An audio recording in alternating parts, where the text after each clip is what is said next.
Fight. Fiend. Forecast. I'm Joseph, the host, back. Still a little bit sick, but I'm ready to do Dana White's Contender Series full card predictions for week 3. The first week, we lost on 2 predictions out of 5. The next week, only lost on 1 prediction.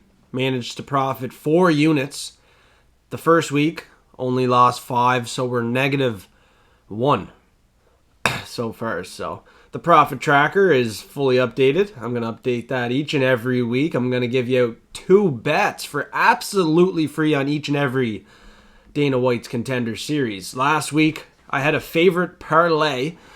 Now, all these favorites, pretty high confidence in them to win, and I thought they would all get it done by finish.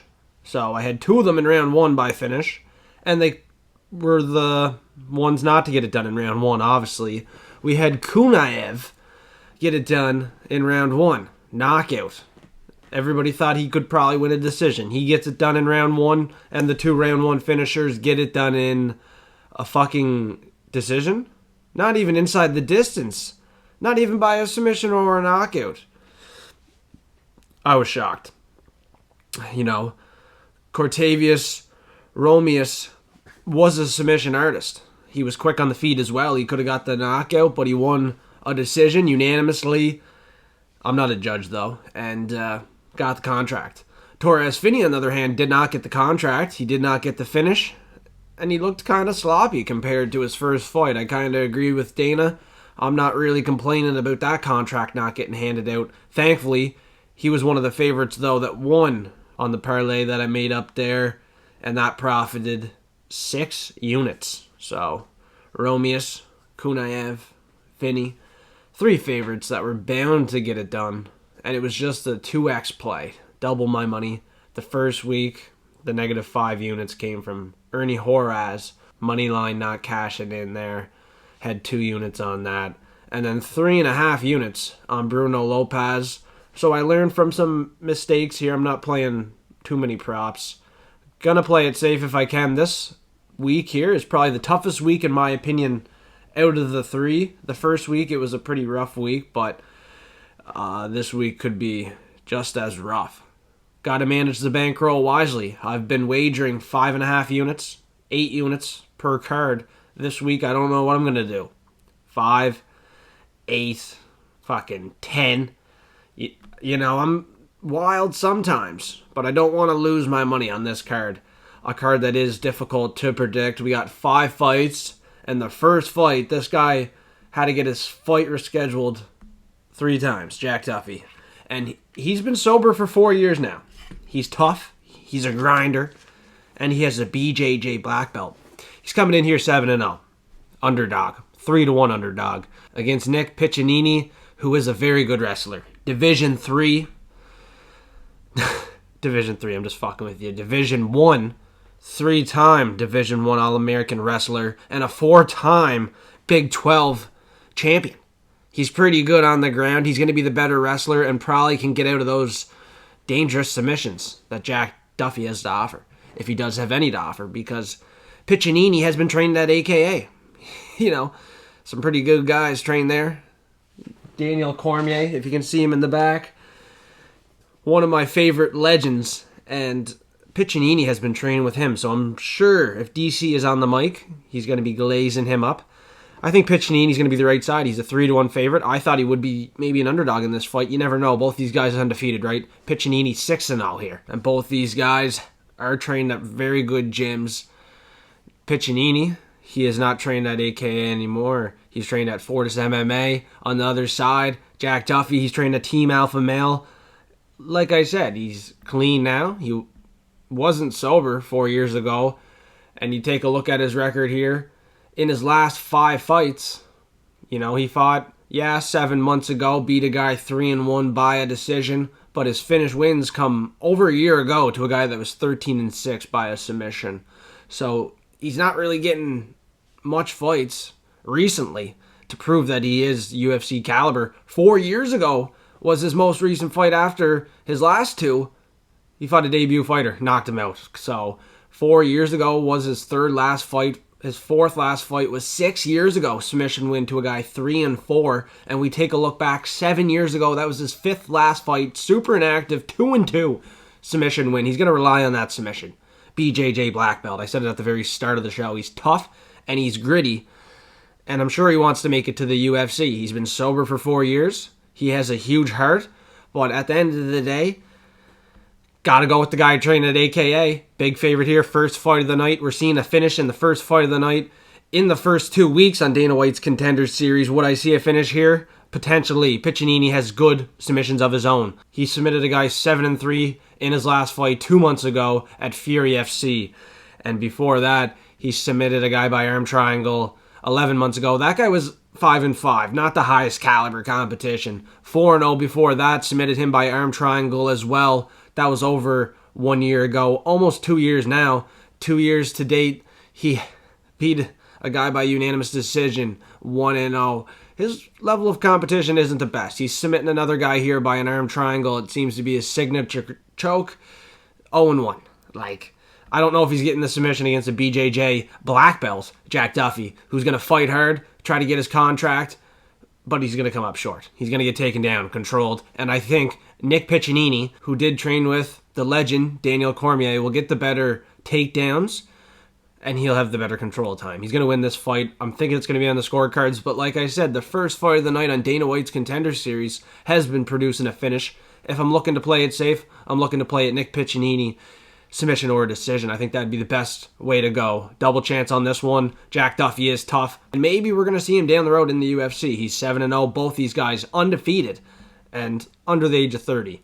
So prospects, you could say. Another reason why Piccininni, I think, is such a big favorite at 3-1, you take a look at his Instagram followers. He has 26.7 thousand followers on Instagram. Jack Duffy is lacking with 2,000. So I think that also clarifies odds a little bit. When you look at the popularity of these two fighters, it might make a pretty big difference. One guy is probably a level ahead of the other in their careers right now. Even though Piccininni is only 6-0, he has one less professional fight. He's a very good wrestler. That's obviously why he has such a big following. 3-time Division I All-American wrestler and a 4-time Big 12 champion. I got to pick him to win. Clear favorite in this first fight of the night. Will he get the finish? This is the real question. The next fight that we're taking a look at here is going to be a scrap. It has to be. I'm picking a knockout as my outcome in this fight. Now, we've seen a lot of knockouts on Dana White's Contender Series. The first fight, I'm picking a decision. So this one, we got to think it's going to be a KO here. We got Malcolm Wellmaker, 7-0 as well, fighting Adam Samurai Bramhald, 13-2. And he has 2 first-round finish losses, if I'm not mistaken. I'm going to pull that up. Both these guys 30 years old, so it's getting questionable if these guys are even prospects. At the age of 30, over 30, I don't know why they're on Dana White's Contender Series, but this is what we're getting. We're going to try to make the most of it. And I was not wrong. This guy here, Samurai, lost 2 fights in the very first round. Ground and pound, guillotine choke. That was in 2017, though. I can't look too far back. He's won his last number of fights. His last fight, most recently, what was I trying to say there? Most recently, though, a decision win unanimously. 9-4 was his opponent. I don't know. Daniel Mello. I don't know, is that the highest caliber guy that he's fought? His fight before that was 12-7. Knocked him out in the second round. 19-27 before that. That was a first round finish for him by anaconda choke. Triangle choke in the fight before that. 0-1. So yeah, the 9-4 opponent that he beat by a decision was likely his best fucking guy that he's fought in his last 12 fights. The toughest fight before that was a 1-0 fighter, and he got submitted in the first round, 2017. That might be a little bit harsh, but you look at the guys he's fought, 0-18, 13-12, 13-13, 0-1, 6-5, 0-1, 19-27. I mentioned that already. I mean, he has fought some horrible cans. Terrible. Fucking awful. Malcolm Wellmaker is, he's the right side. He's going to be not even that wide of a favorite. Holy shit. I mean, he should be a lock of the week. He's undefeated, 7-0. He has power on the feet, 1-punch power. And that's all it's going to take here. His last fight knocked out a guy 5-2. That's better than all the guys that the samurai fought there, what's his name? Bramhald? Bramhald? The guy from England that's going to try to make the best impression in front of Dana White, but he's fighting an undefeated fighter with a lot of finishes. 2 decision wins, and both the decision wins, being honest, fucking close. Split decision, majority decision. Although I'm confident he'll win, it could be just a split majority decision, right? This guy from England is going to be fighting in front of Dana White, was a former kickboxing champion. So Adam Bramhald, as an underdog, slight underdog, might be all right as a pick. Honestly, I got to trust my instinct, though. I don't think it is. I'm not sure how people are predicting this fight, but in my prediction, I'm going to not trust in this underdog to even have a chance to win against an undefeated fighter. I could even think this fight could end early. With the punching power of Wellmaker, this fight could be over in the first round. It seems to be a tradition for Adam when he loses. Yeah, he's a kickboxing champion, but he can still get hit. He's going to make it a scrap in front of Dana White, which I really expect in this fight. These two guys right out of the gate to start throwing bombs and someone to drop in the first round. You're only seeing 3 first-round finishes on the side of Wellmaker. Can he make it happen? I'm not going to be betting it. The guys he knocked out in the first round, 4-4, 1-3, 0-0, but it's Dana White's Contender Series. We've seen a lot of finishes. So I really expect to finish at some point in this fight. Adam lost his 2 fights in the first round. It could be the first round, but I'm not really leaning that way. I think second, third round, I do think this undefeated fighter will have the better gas tank. He'll be more accurate, and he'll start landing more and more throughout the fight. He'll start getting his reads and looking sharper. His amateur results as well. I mean, he had a ton of experience prior to his pro career, a lot more than Adam Bramhald had. So I think he will be a lot more comfortable inside of that octagon with a higher fighter's IQ, being more technical. He might even be a good fighter in the UFC to look out for. He is fighting at a pretty green gym. That's the one thing I have noted here. He's going to have to make a switch of gyms. He's going to have to start training with some higher level opponents. But both these guys, pretty close in skill level. It's hard to get a good read on this fight at the end of the day when I'm trying to be completely honest. But I'll trust my instinct. I do think Wellmaker gets his hand raised with pretty high confidence in this fight. Potential lock of the week. Or I don't have a lock or a dog on the Dana White's Contenders Series. So a potential lock of the week, if I say that, it's a potential Fiend of the week. Potential parlay piece. He's probably safe on the parlays. The machine might be making a run inside of the UFC. He's undefeated. Let's keep our eyes on him. I think he will be the much better fighter in this fight. Never lost, never been finished. Twice in the first round. So let's see what happens here. 80% of Tapology has Wellmaker as well, so it is a high confidence pick for a lot of people, and they have him by KO. Let's see what happens in this fight. Could be a decision. Would not shock me either way. Wellmaker should get his hand raised. The next fight that I'm breaking down is a guy coming back to the Contender Series for the second time here. I don't know why he didn't get the Contender Series contract on last year's series, but this year he's going to try his best. He's training at Diego Lima Shoot Box with Charles Dubronx Oliveira, but he's fighting Matthieu Duclos, who is, looking at the Instagram followers in this one, the much more popular fighter. 62,000 people follow him on Instagram versus 21,000 following Marco Tulio. 11-1 Tulio, 6-2 Matthieu Duclos, who's tough, entertaining, but 6-2 on the Contender Series. I'm not even sure his age. It's not popping up here right now, but he has a reach advantage. He has a slight height advantage, and he lost 2 years ago in Bellator by knockout. Now he's fighting a guy that has good leg kicks, good straight right hand, and has punches in combination when he wants to. Sometimes he picks his shots. He's technical. You've seen that on the Contender Series. He didn't get the contract. He used wrestling as well, control time to win that fight. Dana did not like that. Against a guy that fought Alex Pereira, a guy that fought Israel Adesanya, Yusri Bagori. I thought he did enough to get the contract in that fight. But decisions, Dana doesn't love it. He wants to see you push for a finish. He wants to see you completely dominate the fight and really damage your opponent.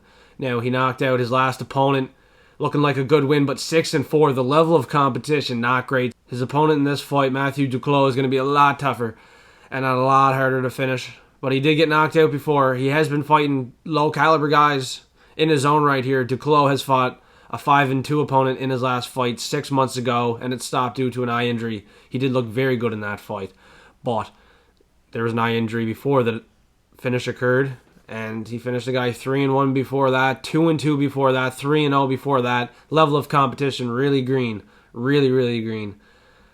Got knocked out like 2 years ago in Bellator. I don't know if he's going to make it to the UFC. Probably not. He's from France. He's trained with Benoit Saint-Denis. And he could be barking as a dog, This is a Contender Series week that underdogs could be barking. We've seen a lot of favorites up until this point. This is one of the biggest favorites on the card. It's time for an upset. I do want this favorite on a heavy parlay, though. It's a second time back. He wants to get the contract. If it's a decision, our bets are going to hit, but he's not going to get into the UFC. Dana's not going to love that. But I do think he'll show up here on Tuesday night and fight for a finish.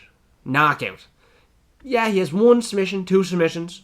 He mixed in his takedowns, control time in his last fight, but his easiest path to victory. Like I said, this guy was knocked out in Bellator 2 years ago, Matthieu Duclos. He can get knocked out again.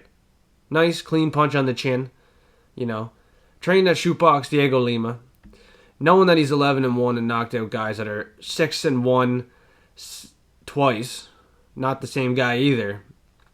35-19, very experienced. And then in his last fight, a very experienced kickboxer in Yusri Belgari, or Belgori, however the hell you say his name. The guy that fought Izzy and Potin. Big win in that fight by a decision. I'm telling you right now, this guy here, Marco Tulio, should be fighting his ass off for the finish. If he's going to get it, probably the knockout on his Contender Series fight. Last time, couldn't get the finish. A guy 6-1 less than 2 years ago, couldn't get the finish. The other 3 guys knocked them all out. I don't know how he's going to get a submission in this fight.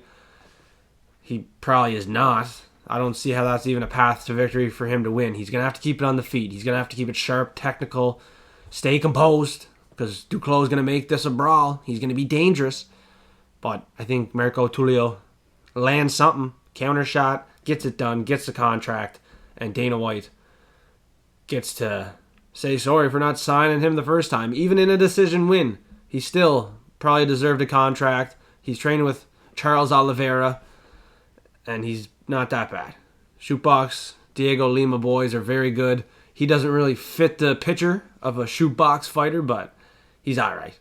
Hopefully he shows up and proves that he does deserve the contract. Big fight for him against Matthieu Duclos. 6-2. We'll see how he does. He has a huge following. He's trained with Benoit Saint-Denis. Anything can happen. Watch out for these underdogs on week 3. The next fight I'm breaking down here, Bogdan Grad. It's his second time back here. He's a short fighter. Got knocked out to Tom Nolan his first time on Dana White's Contender Series last year. Now, I think he might get knocked out again in this fight. He's fighting some pretty low caliber guys. Like fucking shit, man. 13-5. Submission win. Guillotine. 12-7. Flying knee. This is a guy that likes flying knees and guillotines. That's about all he has to offer. Decision win against a guy 18-6. He's tough.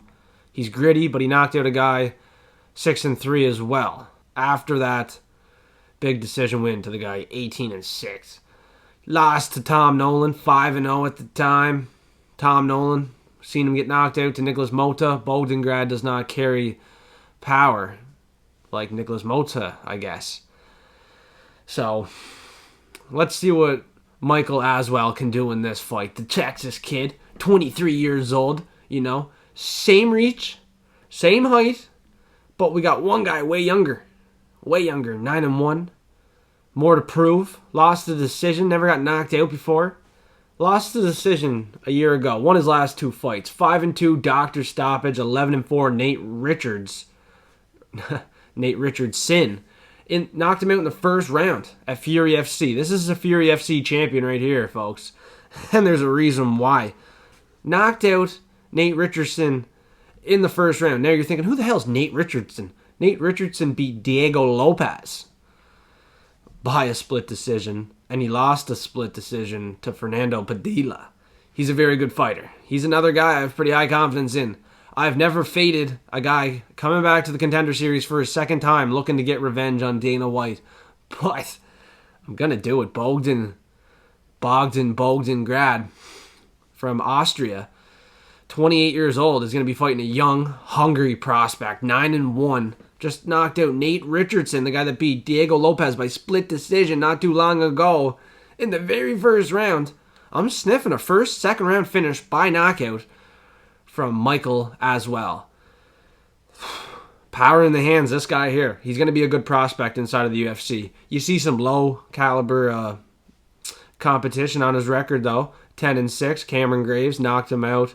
Knocked out some pretty low caliber fighters before that. Has a nice decision win against a guy 5-2, and lost a very close yet unanimous decision to a guy 4-0.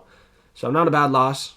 Year ago, hopefully learned a lot from that. Comes out here in front of Dana White, makes a big statement, because I think he is the better fighter. He's not going to be the bigger fighter, but I think he's going to be the better fighter, the quicker fighter. And he's going to get this one done. He's another guy, still a little bit green. Might have to make a change of gyms in the future. Just when he makes a change, if he does get to the UFC, he's going to need some guys around him that are high caliber. Good training partners. He's trained at Metro Fight Club right now. You know, not the highest caliber gym. We all know that. We all know the very high caliber gyms that the UFC fighters train at. And that is just not one of them. Same with Bogdan Grad, though. He's trained at ETTL Bros MMA. He looks like a little smash bro. So, probably going to get hit again in this one. Second time on Dana White's Contender Series. And I could see him getting knocked out for the second time in the first round. As easy as it sounds, Michael Aswell knocked out a very good fighter in his last fight. He's going to have a ton of momentum. That was only 3 months ago. Ton of momentum. Knocked out Nate Richardson. Richardson, 11-4. Yeah, he might not be the best, but he beat Diego Lopez by a split decision and lost a split decision to Fernando Padilla. So he is a very good fighter, and to get a first-round knockout finish over him, pretty damn good. He's going to have a ton of momentum. He's a Fury FC champion. He has a ton of confidence as well. From Texas, tough as shit, gets it done here. Another Fiend of the Week play. I was going to say lock of the week. He could be a lock of the week for a lot of people, but Tapology picks, not looking so confident. 65% of people picking Aswell to win here, and they're pretty split if he's going to win by a knockout or by a decision. And I'm pretty confident in what's going to happen in this fight here. It's Michael Aswell for me. And it's Michael Aswell by KO in the first fucking round. Let's go. Bogdan Grad, I don't think he's the best. He doesn't train at the best gym either. And I think,